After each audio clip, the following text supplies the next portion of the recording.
காவிரியில் உரிய நீரை திறந்துவிடுமாறு கர்நாடகாவுக்கு உத்தரவிட மேலாண்மை ஆணையம் மறுப்பதாக உச்சநீதிமன்றத்தில் தமிழக அரசு மனு தாக்கல்.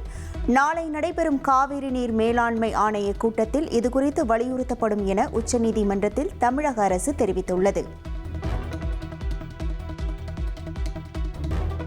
விழுப்புரம் மாவட்டம் திண்டிவனம் அண்ணா பொறியியல் கல்லூரி விடுதி மற்றும் சமையல் அறையில் சமூக நலத்துறை அமைச்சர் வன்னியரசு திடீர் ஆய்வு மேற்கொண்டார்.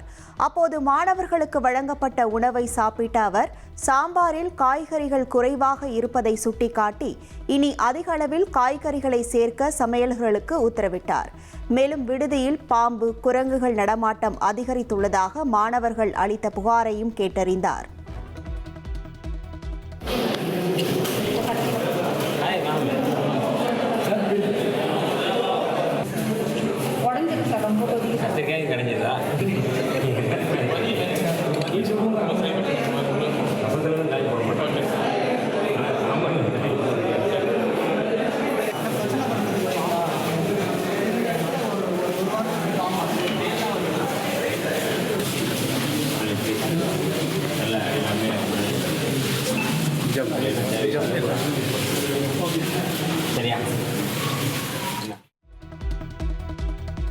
சென்னை அண்ணா நகரில் மழைநீர் வடிகால் அமைப்பதற்காக தோண்டப்பட்ட பள்ளத்தில் தவறி விழுந்து மூதாட்டி உயிரிழந்தார்.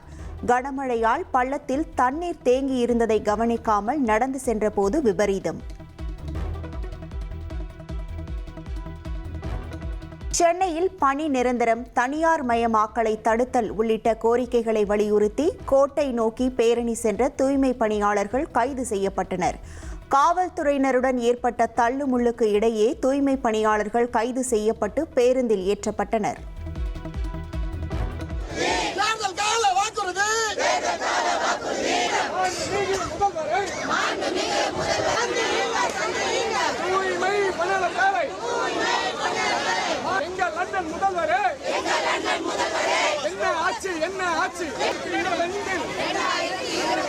போராட்டத்தில் பணம் சென்றது.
தென்காசி மாவட்டத்தில் பெய்த கனமழையால் குற்றால மெயின் அருவி, 5 அருவி உள்ளிட்ட அனைத்து அருவிகளிலும் நீர்வரத்து அதிகரித்து ஆர்ப்பரித்து கொட்டுகிறது. சீசன் மீண்டும் களை கட்ட தொடங்கியுள்ளதால் அருவிகளில் சுற்றுலா பயணிகள் உற்சாகமாக குளித்து மகிழ்கின்றனர்.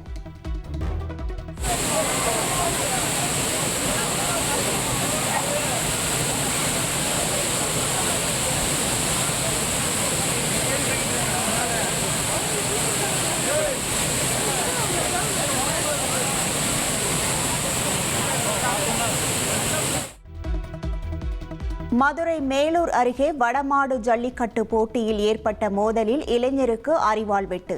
குற்றவாளிகளை கைது செய்ய வலியுறுத்தி மேலவளவு பகுதியில் விசிகவினர் 3 மணி நேரத்திற்கும் மேலாக சாலை மறியலில் ஈடுபட்டதால் பரபரப்பு.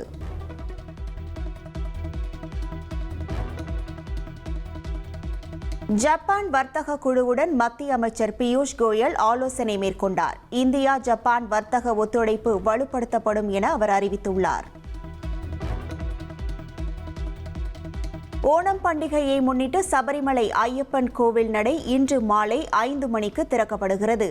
மேல் சாந்தி பிரசாத் நம்பூதிரி நடையை திறந்து வைக்கும் நிலையில் வரும் 26ஆம் தேதி பக்தர்களுக்கு ஓண சத்யா விருந்து வழங்கப்பட உள்ளது.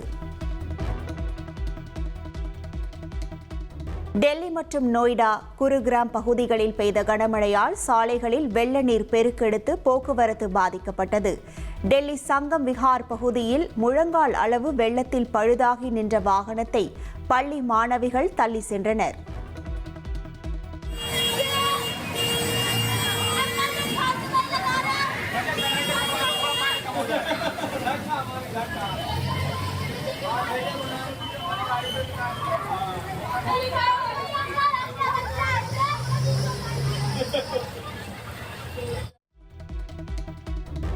மகாராஷ்டிரா மாநிலம் அமராவதி அரசு மருத்துவமனையில் வெண்டிலேட்டர் வெடித்து பயங்கர தீ விபத்து. பச்சிளம் குழந்தைகள் சிகிச்சை பிரிவில் இருந்த வெண்டிலேட்டர் வெடித்ததில் 3 குழந்தைகள் உயிரிழந்த சோகம். உத்தரப்பிரதேச மாநிலம் லக்னோவில் 18.64 கிலோ கஞ்சா ஹெராயினை பறிமுதல் செய்த மத்திய போதைப்பொருள் கட்டுப்பாட்டு பிரிவினர் 3 பேரை கைது செய்தனர். ஆபரேஷன் பிளாக் ஹாக் நடவடிக்கையின் கீழ் காரின் எரிபொருள் டேங்க் மற்றும் லாரியின் ரகசிய அறைகளில் இருந்து போதைப் பொருட்கள் கைப்பற்றப்பட்டன. இனி செல்லும் இடமெல்லாம் செய்தி. தந்தி டிவியின் வாட்ஸ்அப் சேனலை ஃபாலோ பண்ணினா செல்லருக்கும் இடமெல்லாம் செய்தி. இதோ QR கோட் இப்பவே ஸ்கேன் பண்ணுங்க, ஃபாலோ பண்ணுங்க.